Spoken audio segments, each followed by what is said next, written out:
Alright, so I want to give you a good deep dive into AI. What actually matters? Is it prompts? Is it assistance? Is it any custom instructions or however you might have it? Well, I have over 150 assistants by this point. We're up to 151 as of last night. So this should be some pretty good info on how to use this yourself and how to use AI in general. So we have ChatGPT. Everybody knows ChatGPT by this point. It's one of the leading AI platforms because it actually works. It's not over the top, it's not flashy, it's not Snapchat AI that tries to have a conversation with you when you don't want it to. This actually gives you what you need based on the first message that you put. AI can seem a lot kind of complicated, but it's really not. You're just kind of having a conversation, and the way that those large language models actually work, it just knows a lot. So if you were to walk in a building 100 times, and every time you took the same path, the next time somebody walks into that building, you can probably tell them where to go. That's essentially how AI works, where it's seen that path traveled so many times, and based on what you put, it's going to give you the most likely answer. If it's 51%, it's going to give you that. If it's 49%, it's probably not going to get that, but it's going to keep it in the back of its memory until you ask it again. That person that walks into that front door and they're trying to get to their destination, well, they might walk the same path until they realize, you know what, I actually was supposed to take a different path. And that's exactly what AI allows you to do rather than just a regular search. The number one most important thing is the first prompt. Everything after that doesn't matter because you can redo it and rephrase the context. I don't want to say it doesn't matter, but the biggest part that you have to focus on is that first message. Because if I say I'm working on creating a video description, everywhere I put that, or everywhere I stop, if I would have said I'm working on creating a video, it's gonna go back to its logs and however much information it is. It's gonna pull out that box that has videos. Within that box, it might have descriptions, it might have recording, it might have equipment, but by adding that context first, by saying descriptions, it knows to pull out that folder for descriptions. And once you have that context, you can just push it, and don't worry about prompt. Prompt engineering is fake. It's too smart people. Everybody thinks they're too smart. You don't really need to be too smart. Just ask a question because it says I'm working on creating a video description, and then that knows what it's going to talk about the rest of the chat. If you want to reframe the context ever, you can put that over here, and as long as you have plus, I don't know if you can do this on the free account, you can edit a message anywhere in the chat. So if I'm saying my video is about AI and the benefits of using it for admin tasks. So you can see I'm starting to prompt it and give it more of a concept on what I actually want.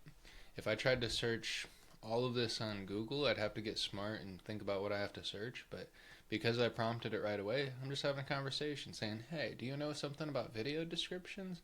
Perfect. Well, do you know anything about this? Which would be my AI and the benefits of using it for admin tasks. They'd be like, yeah, I really do.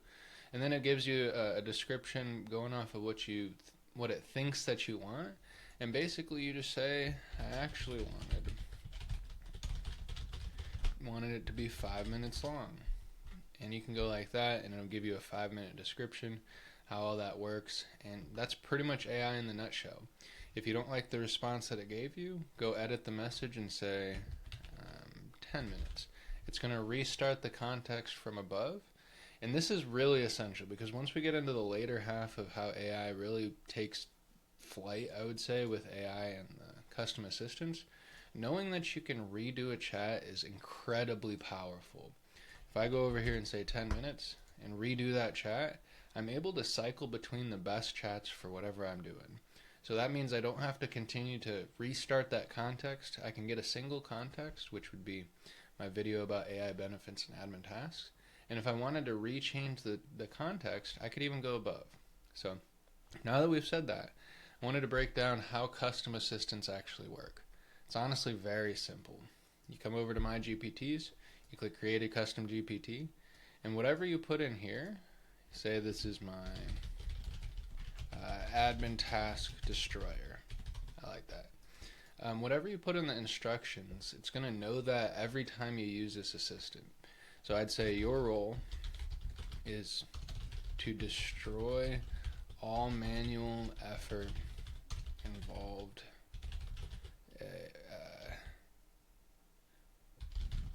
for my business. And I didn't put enough thought into what I would actually put in the description, but this alone, I would click create, save it as either just my GPT, allow anybody to with the link to use it, or post it to the actual store. If I wanted to do that and post to the store, nobody's gonna be interested in it because it doesn't really do anything. Where people actually want to use your work is when you have a built-out description that has a whole bunch of metrics in here that it has to follow, and the criteria is very precise so that you get a very specific format. The way that this one is set up, this is a compelling thread builder for Twitter. It's still Twitter, it's not X, it's Twitter.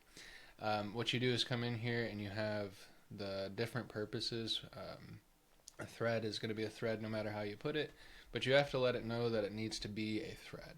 And it needs to have, here I'll open this up in Notion so you can see it a little bit better. And if I come over to my thread builder, open it up in a full page, I'll scroll down to the instructions. So these right here, this is the same instructions from ChatGPT. I just prefer to look at it inside of Notion, so I put it here, and then I put it over to ChatGPT. The way that this is built is, again, you give it that context. This instruction guide will help you create impactful Twitter threads tailored to any topic. Whether your goal is to educate, inspire, or entertain, these instructions cover every aspect of thread creation. The structure is flexible, enabling you to adjust for short, concise threads or longer, in-depth explorations. The thread should always end with a clear CTA, promoting your offer, such as a newsletter, resource, or invitation for engagement. Now, if you put this just into a prompt, it'd probably give you something what you were wanting, but you'd have to re-prompt it every single time. So the benefit of using custom GPTs is they act as a sole and specific assistant that you can use whenever you want. Because I gave it the context, every time I use this guy, it's going to know that what the goal is to educate, inspire, or entertain. So that means that we just have to tell it the purpose of the thread, what thread we want it to do, the objective, and who it's for. We don't even have to have all this, because the way that it's built is it's going to do what it can as much as it can, unless you tell it not to. And say, if it's always going to try and fill it in based on how much information it's been. It's always traveled. It's traveled every path by this point for the most part, so it's going to try and fit it to where you want. So right down here, everything below it is just giving it more context to help you fit it to your specific needs. So short threads are 5 to 7, long threads are 10 to 20. The core structure of a thread, you kind of see that it follows here. I don't know if I want to go through all of this, but you break it down, tell it, like, give you specific examples, challenges, positive outcomes, this is the benefit of what it does. So anytime you ask for a tweet, it has an example on the result. Outcome A, success. Outcome B, struggle. So you can kind of see that it's just putting it together in the format that you want. And if I were to use this guy, so the compelling thread builder, let me pull you up. I'll go to the full version over here. If I wanted to make me a thread about removing admin, work with AI, it's going to do its best to fill that in, and based on what I put it behind, it's going to give me a bunch of stuff to go off of. And I'm not going to take this for word. I'm going to go ahead and use my brain to put this together and what makes the most sense. So if I wanted to add something and say, just to make it hit a little bit more, we say, add more about Notion. And I'll probably redo the thread, add in Notion and Notion AI. Admin work often feels like a black hole. Endless emails, calendar chaos, manual data entry. These tasks drain you hours you could spend on high impact activities. But what if you can automate most of it? So this is already going to create engaging threads if I think about what's going to go on behind the scenes. So in my mind, this is ready to go. And if I wanted to tweak it a little bit to say, don't do the 3/, put that in there, because it's going to be the custom assistant. It's going to know that you don't like it a certain way, and That's really about it. Tell it what you like, put it in there, and then save it. And every time you go back to that, you can use it whenever you want. Now, this is the configure setting. Most people should probably start with the create setting, because just like you can chat to ChatGPT over here, you can chat to the custom GPT builder and build it behind the scenes. So if I were to start a new one and try to build the thread, and I had no idea what I was doing, I don't know how to write or anything like that, I'd probably use this create thread and say, I want to create a GPT for this. And this is going to ask you, okay, how do you want it to sound? Okay, and you give it, I want it to sound professional, direct, and a little bit more narrative than a technical document. Put that in there, and it's going to go ahead and configure it for you behind the scenes. But if you just say, I want it to give me a story, it's also going to do that. It's going to prompt you, do you want an image? And it's going to go through the step-by-steps of how to do that. So anybody starting, I would suggest use the create. Once you get the hang of how you want your content to look, put it into the configure behind the scenes and skip that step altogether, or use a combination of both and tweak it to your heart's content. So that's pretty much AI in a nutshell. Once you get to the point where you have a bunch of different threads or a bunch of different assistants, you can actually call them into different chats. So if I was building this compelling thread builder and I wanted to use any of these over on the side, well, I can call any of them in. So for example, if I wanted to say use my knowledge gap filler, we'll go knowledge gap filler, because I don't really understand why threads are built this way. I can call in a custom GPT to another chat and have it retain those instructions. One of the most ridiculous things that's ever been created, because that essentially means that if I have 150 assistants, I only talk to one at a time. I don't have to restart that chat every time I want to. I can just go to a single chat and be like, all right, you know what? Now I need to fill my knowledge because I don't really understand webhooks, or I don't understand automation. What am I going to do?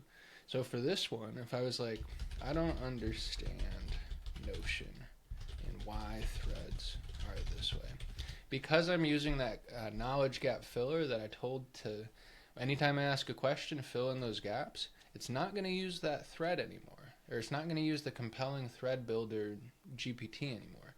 It's going to use the GPT that I called in, and it's going to try and fill in based on the previous, what was up here. It's going to be like, what? Why is he even asking this question? It's going to go back to its instructions and be like, oh, I've been asked this question a lot. Let me see how I can fill his knowledge. So right here, I kind of see that it's not really threads. It's just going in, what is Notion?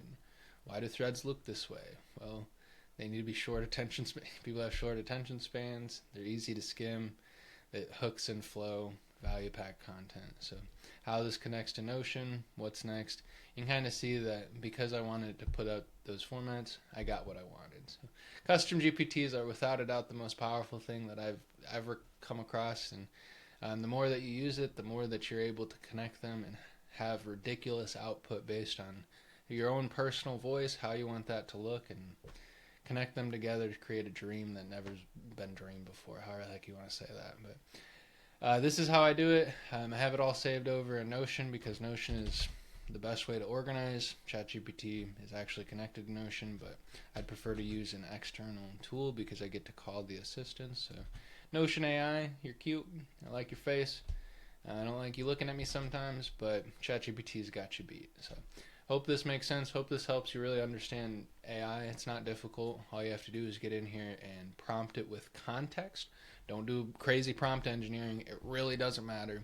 Just put in there, say, hey, I want this. When it gives you it, keep on talking to it until you get what you want even further. If you don't get what you want, redo the thread, or redo that specific chat.